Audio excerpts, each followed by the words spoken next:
शनिचरा में जमीन ले ली, चोपर में जमीन ले ली और वीडियो वायरल हुआ है। अगर उस पर कार्रवाई हो तो यूनाइटेड किंगडम में भी जमीन ले ली, कनाडा में जमीन ले ली। अरे कोई कहने वाला तो हो। आप ईडी के छापे डलवाते हो, आप इनकम टैक्स के छापे डलवाते हो। हम घोषित रूप से कह रहे हो वीडियो कहाँ है, जांच करिए ना उसकी। आप बात करते हो तमाम तरह की। आप एक छोटे से कारखाने को, एक छोटे से बच्चे को मार रहे हो आप, जो इस क्षेत्र को मतलब एक भरोसा दे रहा था, जो इस क्षेत्र के विकास का एक द्योतक था। साथियों, हम इतना कहना चाहते हैं किसानों की ओर से और कर्मचारियों की ओर से, कर्मचारी भाइयों के बीच में बहुत बड़ा भ्रम फैलाया जा रहा है कि भाई फार्म में बेचने से रोक देंगे तो तुम्हारा पेमेंट नहीं होगा। अरे फार्म बेचने से थोड़ी रोक रहे हैं हम तो जो कह रहे हैं कि जो हमारे पुरखों ने संपत्ति कमाई थी उसको कोड़ियों के मूल काय को बेच रहे हैं महाराज। इसका जवाब तो दीजिए आप। सरकार को जवाब तो देना पड़ेगा कि नहीं। 2 करोड़ रुपए का भुगतान है केवल कर्मचारियों का जिनका पेमेंट करना है। और हाई कोर्ट ने हलफनामा लिया हुआ है उनसे, अधिकारियों से, इसलिए उसको बेच रहे हैं। अगर थोड़ी भी उनके अंदर, मैं नहीं कहना चाहता नैतिकता है, जो भी आप अपनी भाषा में कहते रहे ना, तो सरकार को बढ़ के ये कहना चाहिए कि मुख्यमंत्री ने जो कहा था मुरैना की सभा में, हम उसका पालन करते हैं और इस कारखाने को चलाने के लिए 100 करोड़ का 200 करोड़ का अनुदान देते हैं, कारखाना तब चलेगा। कहना चाहिए नहीं कहना चाहिए साथियों? कहना चाहिए।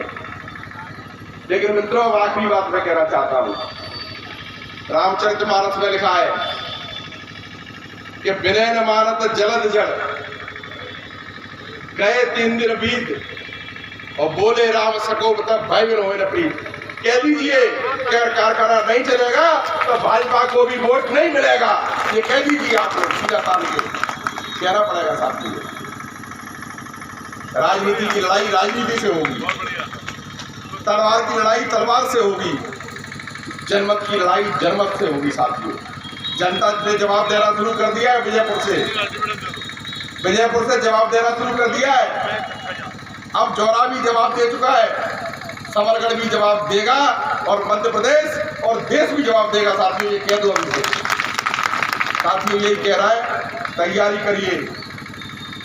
हमारा देश संघर्ष और कुर्बानियों का देश है। हम इतिहास भी है, वर्तमान भी है और भविष्य भी है।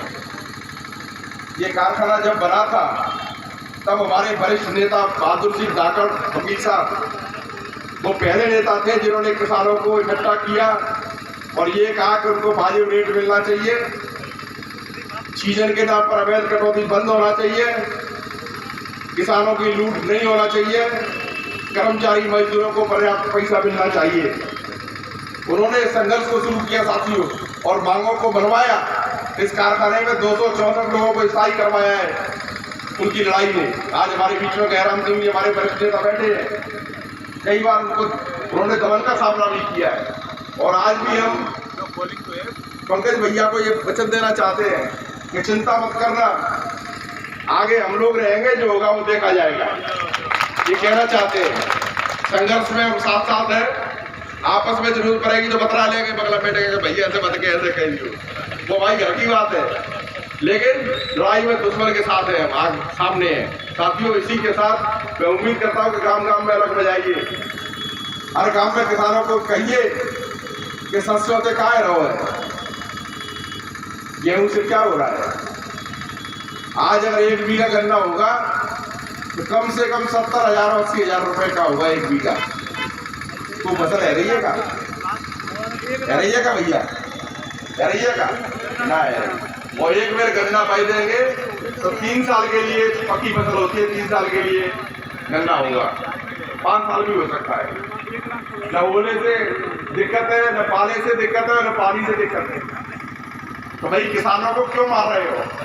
अब किसान मरेगा नहीं, आगे खड़े होकर के संघर्ष करेगा और जीतेगा, ये कहना चाहते हैं हम इसके जरिए। और आपके बीच में बोलते रहेंगे क्योंकि हमारे और भी नेता बोलेंगे, इसलिए ज़्यादा समय मैं नहीं लेना चाहता। संघर्ष में जीत हमारी होगी। इसी के साथ मैं अपनी बात समाप्त करता हूँ। हमारे बीच में और भी वरिष्ठ नेता बोलेंगे और हम तो बोलते ही रहेंगे, हमेशा ही बोलते रहेंगे। बहुत बहुत धन्यवाद।